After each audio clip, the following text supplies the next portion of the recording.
Okay, so as we talk about working with virtual machines, and that's what we're going to spend this next video on, um,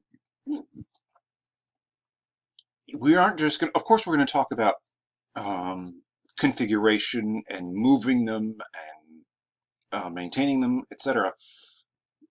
But the basis of all of that is the physical layer, the hardware that you're running your Type 1 host, your Type 1 hypervisors on, your ESXi hosts. As much as you can, try to um, strive for uniformity across your environment. And if you can't have total uniformity across your environment, if you are constrained by budget or space or necessity, or the fact that the thing you want is no longer available for sale, you've got some older platforms and you've got some legacy and some newer stuff, and for the newer stuff you can't buy more of the legacy, whatever.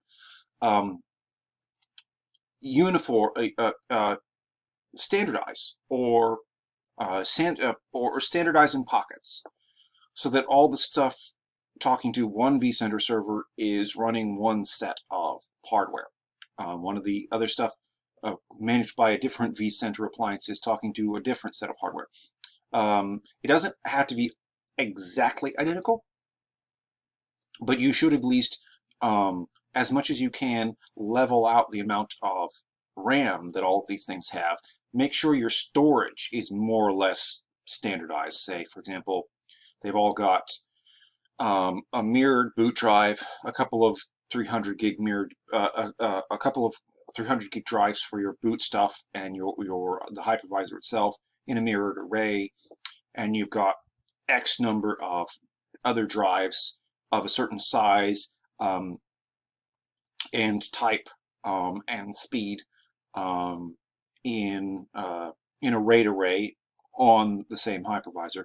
It's really best to build your RAID arrays with multiple with drives of the same make, model, size, speed.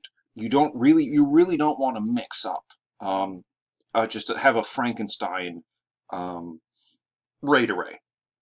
So if you've got a whole bunch of 7200 RPM, 1 terabyte Seagates, and a whole bunch of 15,000 RPM, 2 terabyte Western Digitals, those should be two separate. Those sets of drives should be used in different RAID arrays, not mixed up together. If you can't, if you are moving from a lower standard of equipment to a higher standard of equipment, you say you've got an upgrade, a cycle that you're working through, and you can only afford to buy an odd number of processors. That doesn't mean you have to wait until you have an even number of processors. Just think about how you're loading these systems down as each new system gets its second CPU, or each new system gets a little bit of extra memory. Think about what you're doing. The other thing this allows you to do is set some standards on how you configure these things, how you deploy them, how you rebuild them in the worst case scenario.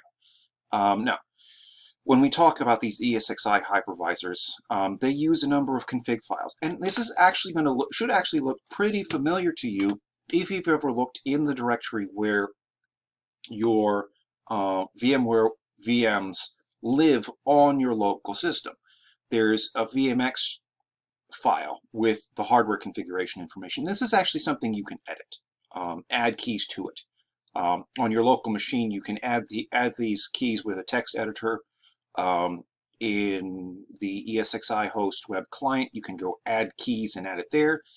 You've also got some swap space, your NVRAM, which is your BIOS file, your logs, or remote devices, your disk descriptor. Your VMDK is essentially the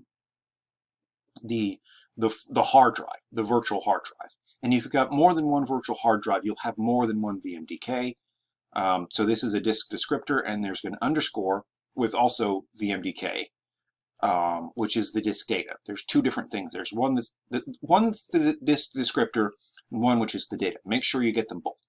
Now, if you ever have a problem with snapshotting or trying to clone these things, this is actually a problem I had cloning one ESXi host machine to another. I had created a snapshot, and then when it created the snapshot, it moved the data, so the VMDK was maybe 4K, either 4K or 4 meg, much too small for an actual virtual hard drive.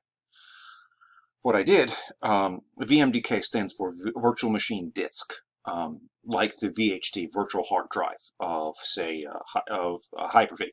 Anyway, what I had to do was delete the snapshot and let it compress, let it take that snapshot and roll it back into the main, and then I could clone it meaningfully.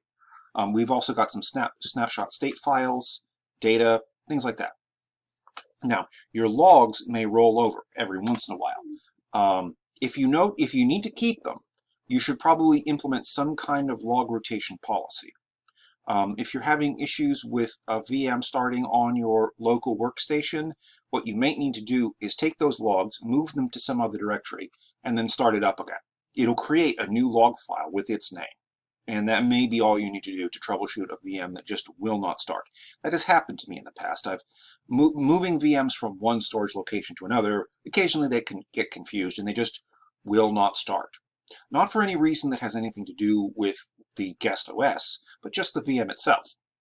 And sometimes, like I said, taking those logs and moving them someplace else so it can restart that log file will be all you need to do.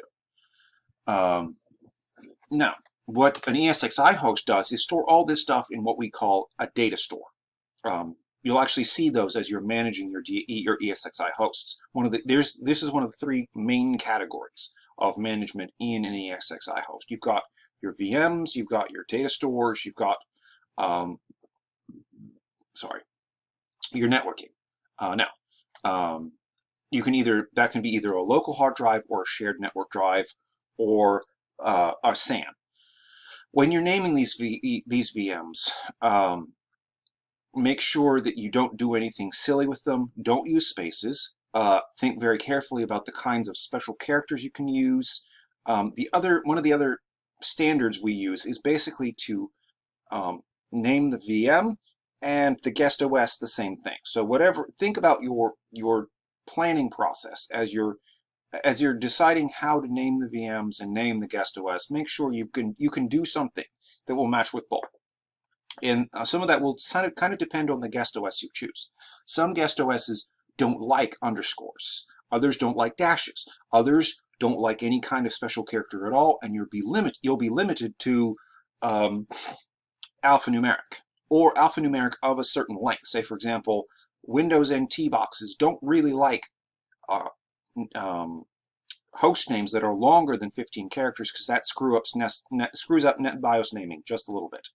Now, if you convert a VM to a template, that VMX is going to turn into a VMTX. We can also share save snapshot files. These can be very, very useful.